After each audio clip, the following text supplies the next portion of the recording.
You pay the tariff. The American consumer, the American businesses. This is a tax on the American people, and this is a tax on American businesses. I think there's a lot of confusion around who pays the tariff, because people will say they're putting a tariff on China, they're putting a tariff on Europe, but China's not paying the tariff. The American consumer and the American businesses pay the tariff. So let me explain a little bit about how tariffs work. The United States and China are locking horns again, this time over tariffs. But while politicians argue and headlines fly, the real question is, how does this impact you? A tariff is a tax on imported goods. Right now, the United States is targeting Chinese products with higher tariffs, from electric vehicles and solar panels to steel and semiconductors. China has responded with tariffs of its own. But here's the catch. American companies that rely on Chinese imports now have to pay more. And guess who ends up covering the difference? You do. That new phone? More expensive. That washing machine? Higher price tag. Even products made in the United States can get more costly if they use Chinese parts. I can't tell you how brutal these tariffs are. I'm a small business. Everything is so uncertain right now and scary. I hate to say this, but most brands are not going to survive this tariff war. 104% tariff has been placed on Chinese imported goods. And you know who that affects the most? Small businesses, small US businesses.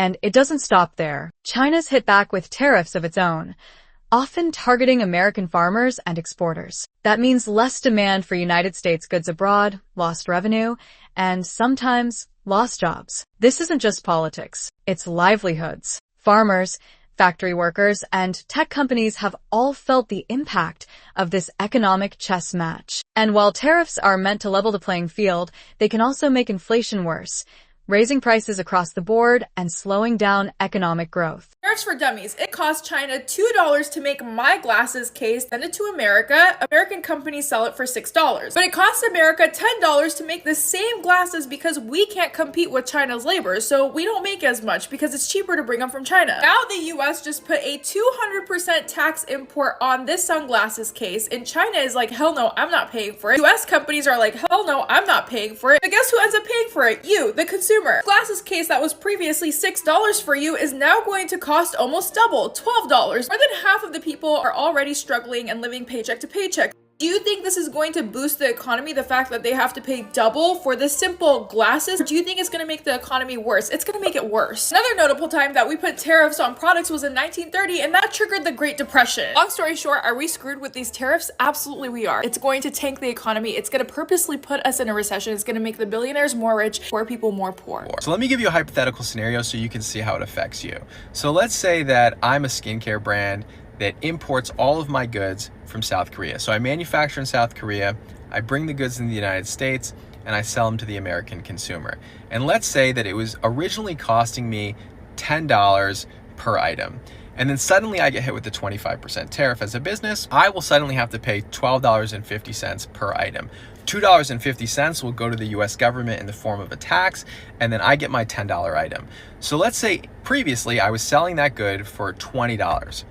And now I'm paying $12.50 for it. There are two ways that a business can respond to tariffs. So the first thing that they can do is they can absorb the tariff into their profit and loss. They could say, hey, you know what? I'm not going to pass this on to the consumer.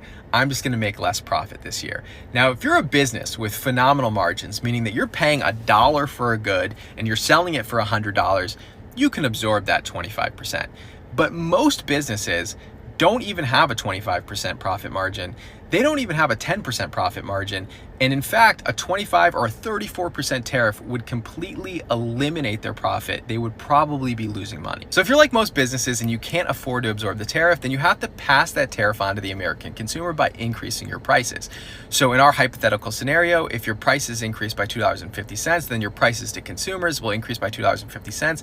So instead of $20, the American customer pays $22.50. So a lot of people will say, well, then why don't we just manufacture in the United States? Wouldn't that solve the problem? And we'll talk about that in a second, but it would take at least a year or longer for most businesses to switch their manufacturing, if it even made sense to switch their manufacturing, because There's a million steps to get your manufacturing right, and it would take at least a year for that to happen. So the immediate term, a business only has two choices. They either absorb the loss or they increase their prices, and most businesses can't afford to absorb the loss, and therefore you will have to pay more for your goods. So a lot of people will say, well, these price increases will just be temporary, it's going to be fine.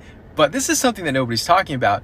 During COVID, when we had supply chain issues and the prices of everything went up, those prices never went back down when it came to consumer goods. Now, if your eggs or bread or your gasoline, these are commodities and those prices can come back down. When it comes to consumer goods, brands realize, hey, I can charge more now.